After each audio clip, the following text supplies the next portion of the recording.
Hello, welcome to Shift Sessions. I'm Oshri, and I'm just going to wait for some people to join. I'll be the facilitator of this week's Shift Session.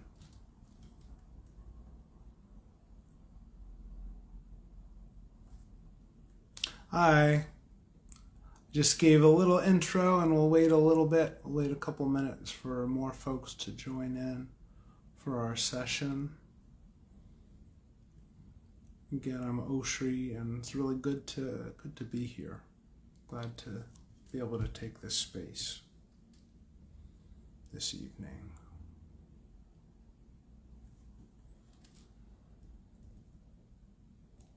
I'll just give it a couple more minutes.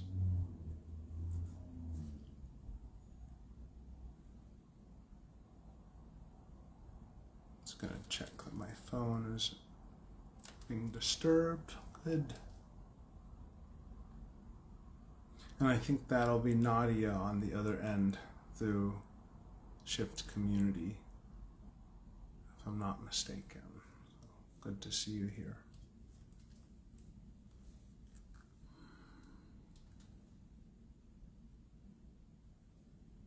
Yes, hello, welcome. Hello, welcome. We're just going to wait another moment for our session, but again, I'm Oshri, and I'm really stoked to share some tools. Hi, J.L. Bogdan, where are you joining in from? If you have capacity to safely text, and if not, no worries at all.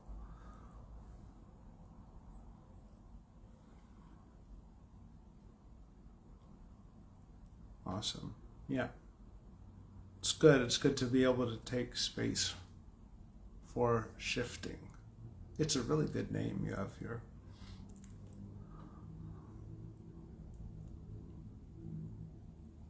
Coming from Long Beach. Great. Nadia from Long Beach. Good.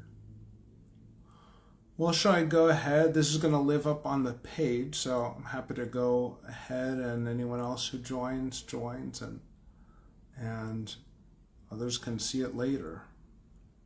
Would be about a good time. 6:03. Yes, the sun, sand and the sun.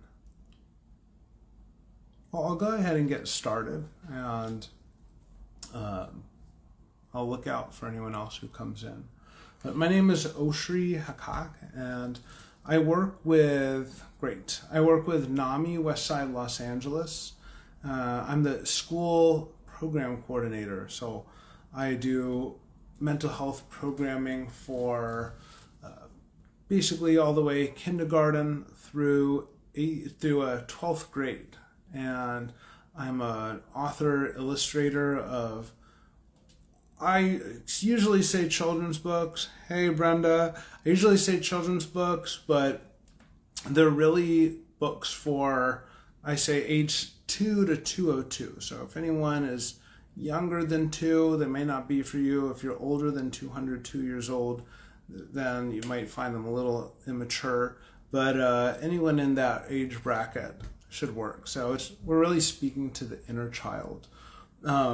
I have a book I was going to share today. It's called Listen to the Land. It's an illustrated book. Hello, University Global. Anyone who wants to put in where you're joining in from. I know we have Long Beach representing. Anyone else?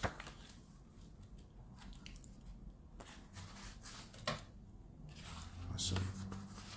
So we're going to get into Listen to the Land. And this is a story about conflict. I thought it was really, really relevant for our times. We're living in times of a lot of conflict, and that's definitely affecting our mental health. For a lot of people I know and see, it's on a daily basis, sometimes hourly basis, the level of interpersonal conflict and how people cope with that and deal with that. So this book is all about that, and then embodying nature And you'll see what that means when we go through the book. But it's embodying the wisdom of the different elements that nature has to share with us. So I'm going to read. The book is illustrated. I'm probably not going to hold it up too much, but you can find it. You can find the book later online. I even have another read recording up. But it's kind of special the way we're going to do it, because as I read, I'm going to give you some prompts and tools throughout the book. Great. And Brenda is coming in from Los Angeles. Great. Welcome. Where I am too, by the way. So I might get a little dramatic for the reading, FYI. So this is Listen to the Land, a tale of two flowers. You are but a shadow. Quit blocking my light. Back and forth all day the two flowers would fight. Quit your stealing my water. Quit taking my air. Their tempers could run no hotter, no fair. Maybe I will show you some of the pictures. It went forth and back, no grudge did they lack. So as I'm reading, I invite you to think about grudges or interpersonal conflict that you either might be involved with or observing. So you might be someone who's witnessing, bystandering, or it could be something you're actually experiencing, some kind of conflict. Could even be an inner conflict. So it went back and forth. It went forth and back. No grudge did they lack. Your flower ancestors did the same thing to mine. A good day with you, I recall no such time. You make simply being me an unforgivable crime. You have filled my heart with soot and grime. I wish you away from here with your untruths and your wine. I wish you away from here, never more root near. But roots in the soil each undoubtedly had. So day after day they'd drive each one mad. So now I'm going to ask you, as I read, see if you can put your feet flat on the ground if you're in a position to safely do that. So something that we can do actually in conflict that helps stabilize us and calm us is actually just physically put our feet on the ground and remember those roots that we all have. Then it happened during one of their deepest, darkest dawns. The wind had mercy looking their pain upon. In the heart song of the wind was softly whispered a gentle tune of wisdom to their on and on. The song, it was simple, the song. It was listen. So now we're remembering our roots and we're remembering to embody that listening. They could hardly imagine flourishing anew, or how both together could ever live true. Exhausted, leaves clenched, they seethed at the stems. Nothing was left unhurt in either of them, save the desire to be, and that for their flower children too. They were brave and they were longing, tired of fighting and disbelonging. Does this sound familiar in terms of conflicts we're seeing play out in all realms of the world? It was that part of each of them that heeded the wind. It began with a listening and breathing it in. A tear sprang to the eye, right? We're in this listening phase, remember? So a tear sprang to the eye of the purple flower. If I let out all I had, I would cry thunder showers. Into the eye of the yellow flower, a teardrop sprang. The ocean I could fill with tears. Her wailing voice rang. And now the sun called out in the breaking of dawn. I have watched the awful course you've been on. I've seen rain fill the seas and seas fill the sky, and neither of you should have either eye dry. My loves, I've watched you from afar, and for far longer than you've been, and I think I've grown close to learning just what it means to win. But how does one heal a wound still gaping in hearts that have for so long hardly stopped being frozen or aching. It took both of your strength to ask for help, and I'll share my humble wisdom's wealth. Warmth and light. So remember that. Warmth and light are all I know and give. But it seems like enough for some to grow and live. Light to see where healing must be done, and warmth to thaw hearts all frozen. I'm going to do a really simple exercise based on the sun, embodying the warmth and light of the sun. So close your eyes if that's a safe thing to do, wherever you are. And put your hand over your heart. And you're going to imagine warmth and light coming through your heart. Just visualize it. It doesn't have to be a very intense visualization. You can imagine it coming through, going wherever it needs. Maybe it's to someone who you don't know how to speak with, right? Or maybe it's a wounded place in ourself that we're sending that light. And it's really an imaginative process. So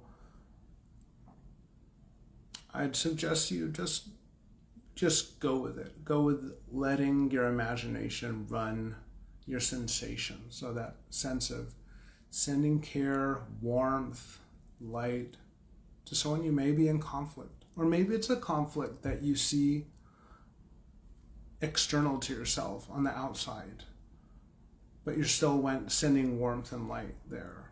Maybe to everyone involved. Or maybe you've been hurt again, right? Maybe you've been hurt and you're sending it there. Maybe it's a place in your body, or maybe it's like a wounded thought.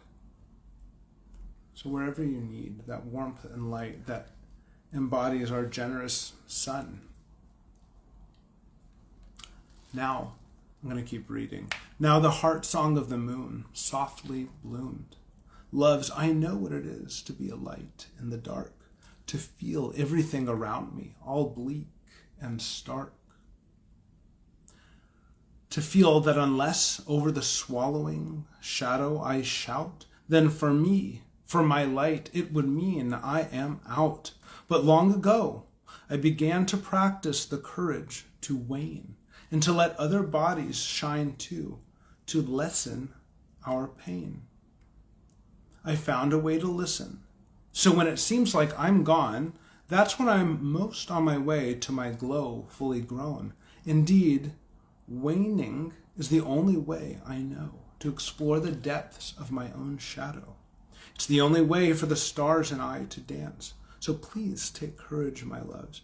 And as I have waned and waxed all your days, trust me that it's worth a chance. So embodying the moon now, I had to think about this a little bit. And it's really this sense of being able to kind of marinate in this sense of I'm nothing, right? That's the new moon, right? Maybe not I'm nothing, but I'm invisible, right? For me, that's that real deep listening space, right? We're not interfering, interrupting. And then on the polar other side of that is the full moon, right? Where we're glowing our whole face, right? Maybe that's our full voice and our full expression. And to be able to go back and forth, right? That's the dance between the stars and the moon. And that's a true thing, right? The stars are less visible on a full moon. So maybe close your eyes for a moment and see if you can have that inner sense, well, I'm the new moon now. What does that mean? I'm still there, but I'm just an observer of everyone else's light around me, right? And as you wax, right, as you begin to brighten in slivers, right, as we see the moon wax towards the full moon,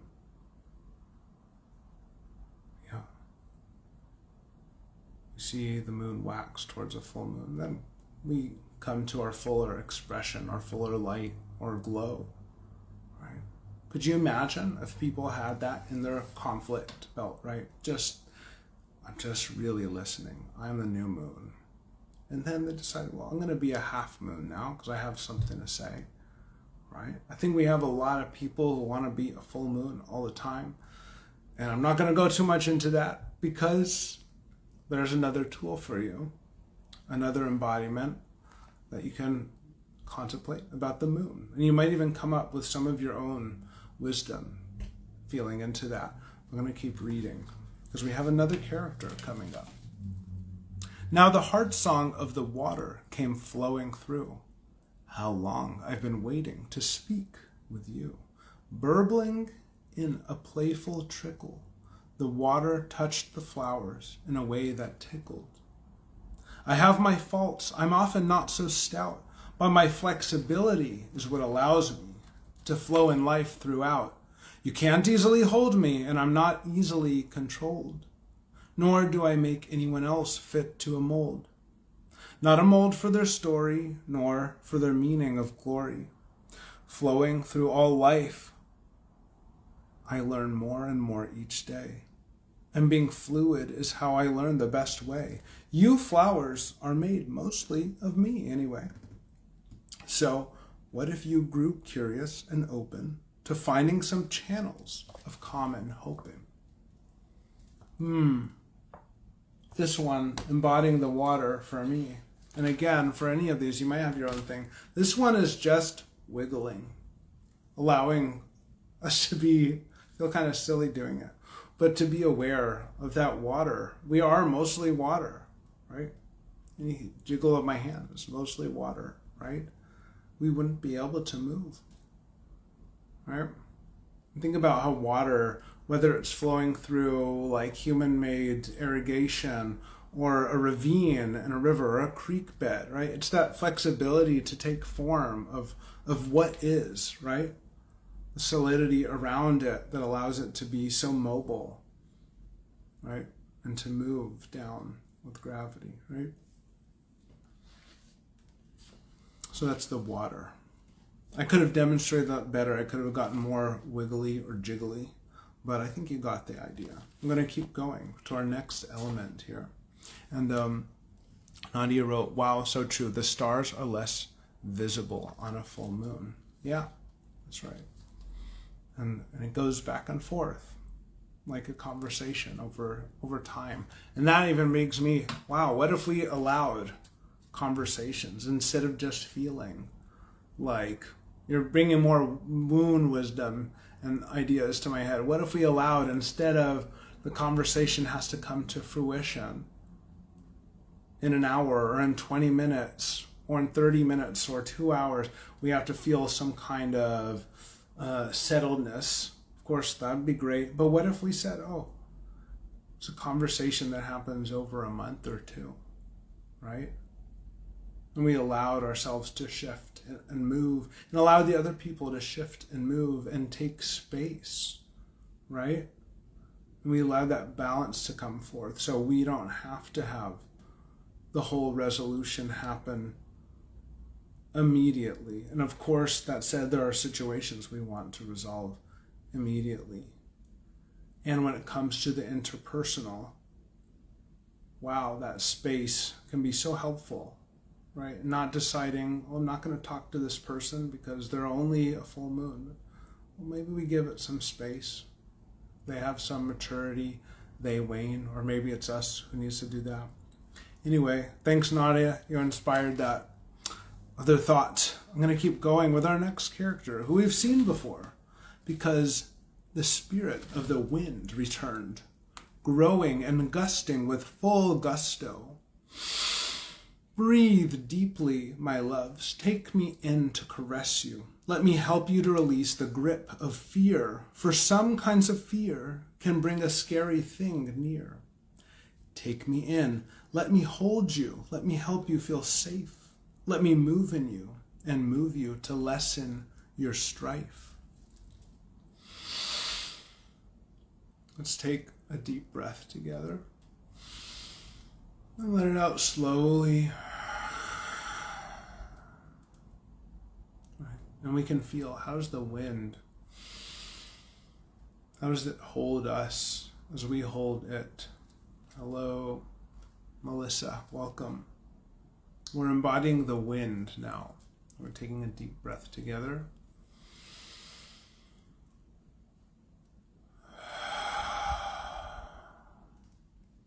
Good.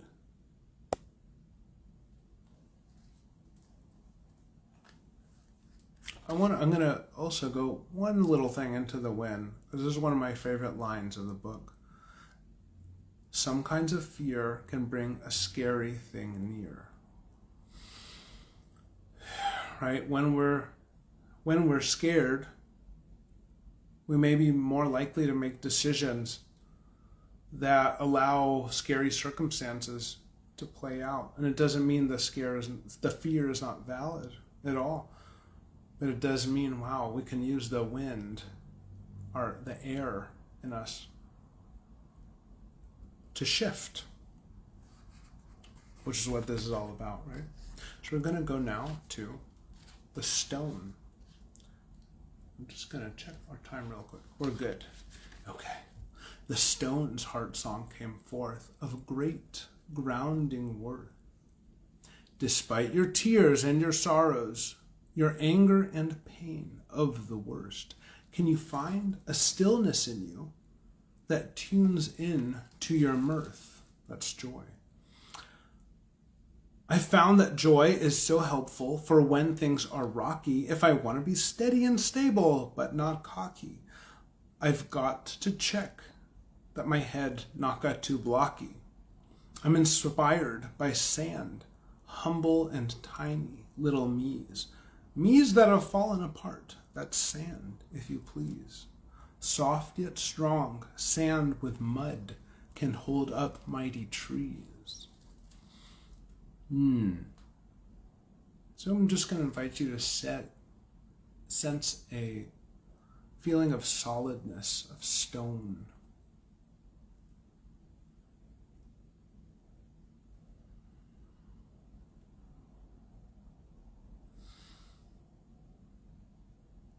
Almost try not to move other than your breathing. I think when we're solid, for me, when I closed my eyes for a minute just now, I became really more aware of my heart and my heartbeat.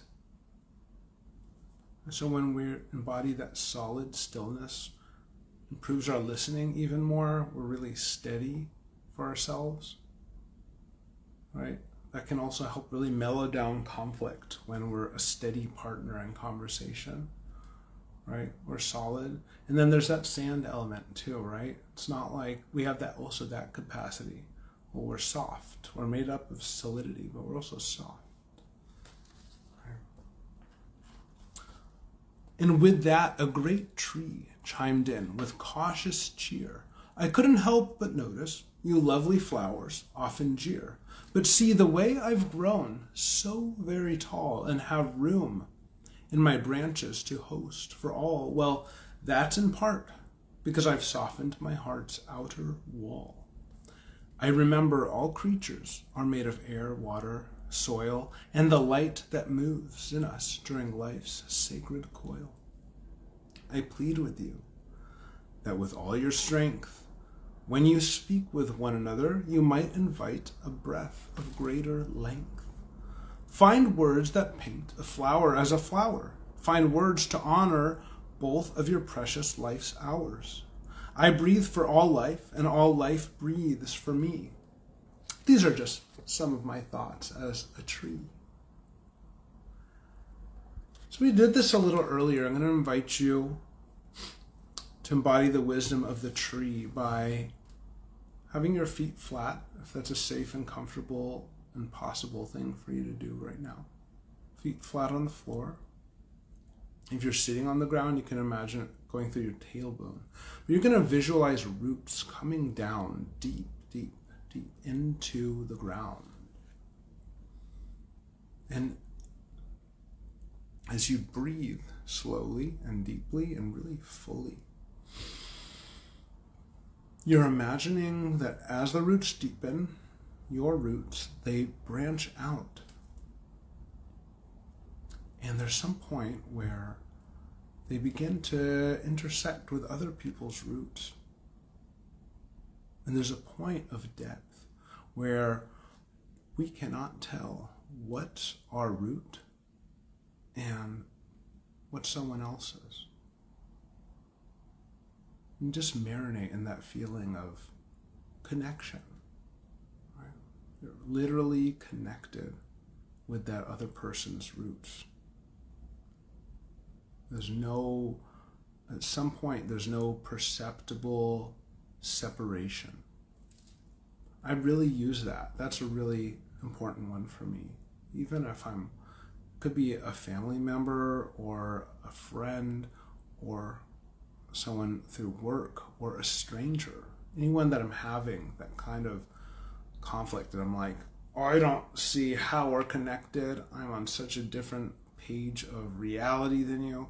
Remembering, wait, we have those common roots. There's some point where you and me can't even tell who's who. There's a point of depth. And just letting that sensation come in to our body and mind. It's one of my favorite tools out of this book. Finally, the heart song of the grassy hill, of the land itself, bellowed loud, sweet, and clear. Hear, oh, hear, hear, oh, hear. I've grown no flowers here who I don't hold dear. I've grown no flowers here who I don't love to be near. And when any of you hurt, I shed many, many a tear. That is all. Let this sink into your beloved flowery ears. Good. So that's the land. For the land, and that's our last element, and we'll round out the book. But for the land, I want us to embody what the land does, which is holding it all. The land holds it all, right? We're all born on the earth. Maybe, I don't know, some people are born on a plane or in space. That could be these days. Vast majority of us were born on the land, and it holds everything, right? The land actually literally holds all of our conflicts. It still holds us, right? We're in a conflict. Typically, it doesn't drop out from under someone who's wrong, right? It doesn't cease to exist for them. It's holding everyone. So can you feel that? And can we sense into that property of the land that's just holding it all? That's really hard, actually.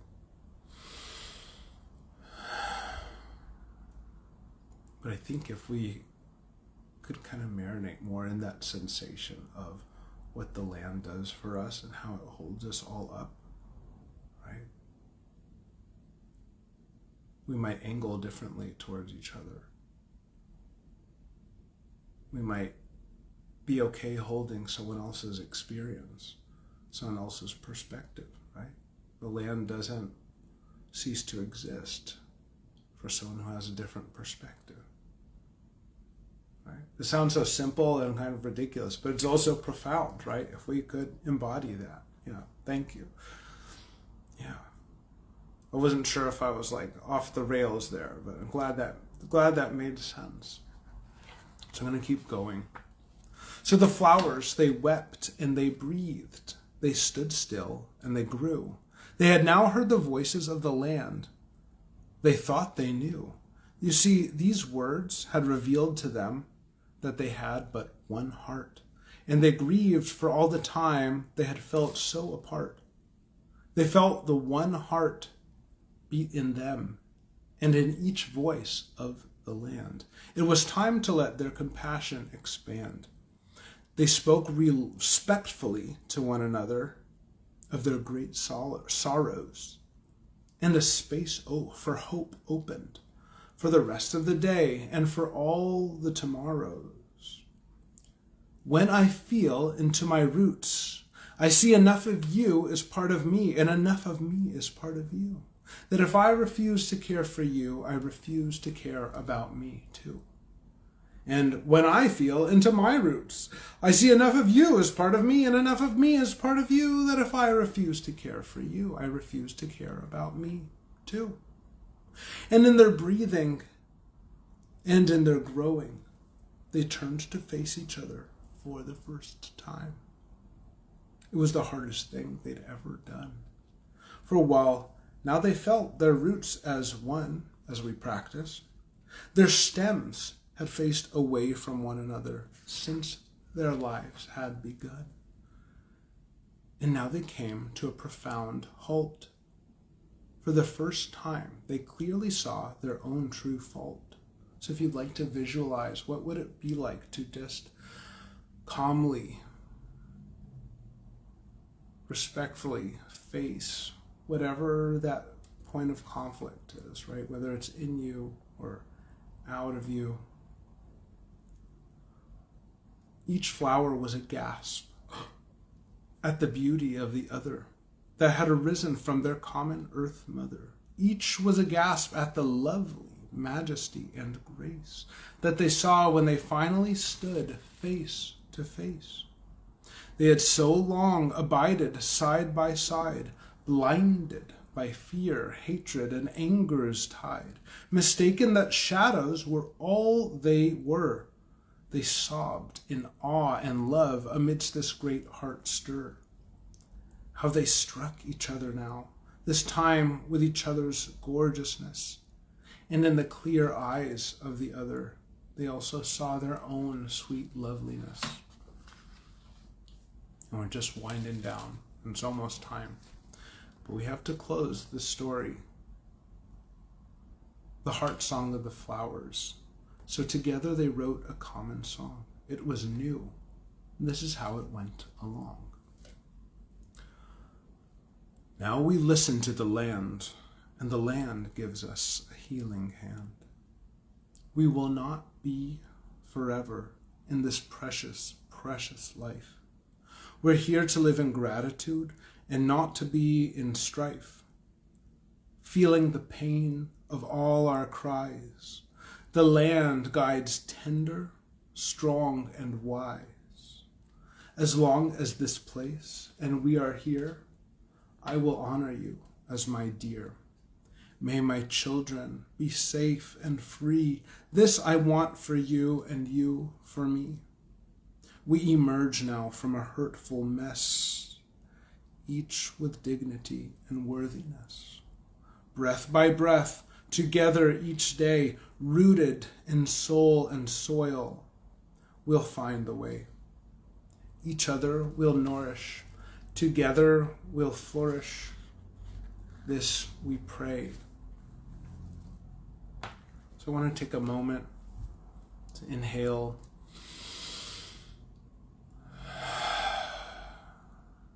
And I might give a prompt here, and we won't do it on air, but I'll prompt for those of you on listening, or for those of you who listen to this later, to write. What would it be to write a poem? What would your poem that was the heart song of the flowers, what would it look like?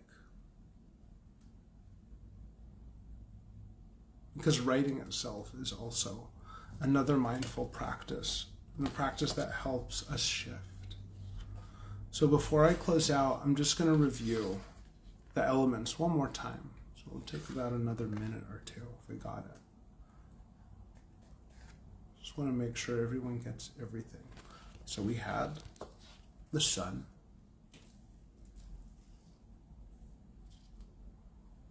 Right? And that was giving light and warmth. And that's an exercise you can do with your hand over your heart. Or both hands over your heart. We had the moon, right? And that's imagining ourselves as a silent observer,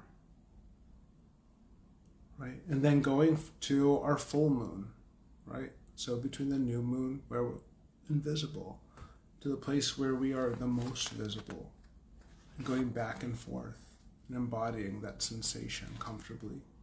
We had the water, which was really somatic and really just wiggling and loosening up, essentially. And that reality that we are actually water. We had the wind that was just filling ourselves with that air, those deep, healing, mindful breaths.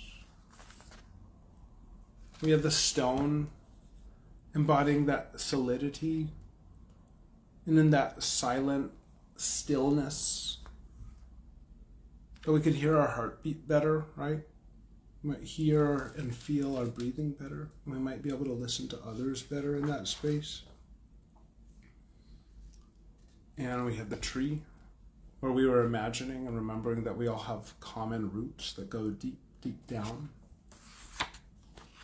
and connect and intertwine and are imperceptible in terms of where they're different. And then finally we had the land that holds everything, right?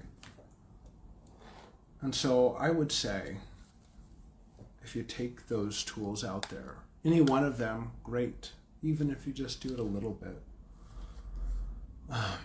take them out there. And I think I would love to hear, y'all will have my info, but if you use any of these, the Shift community and I would love to hear, like, what is the most relevant that comes from these. And so last, I just want to thank, as I close out, want to thank the Shift for having me on.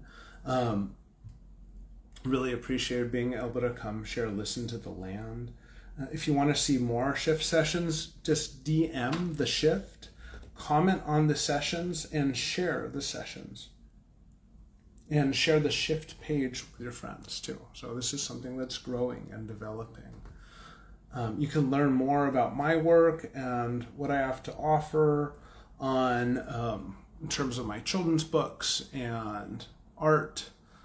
You can go to my Instagram account. It's Oshri Hakak. That's Oshri Hakak. There's a link to all my books there on my butterflyandbooks.com page. So let's keep shifting together and wrapping this up. Until the next time, thank you so much, everyone. Thank you, Brenda. Thank you, Nadia. Have a lovely, lovely evening and rest of your week, and we'll be in touch. Take care, everyone. Bye.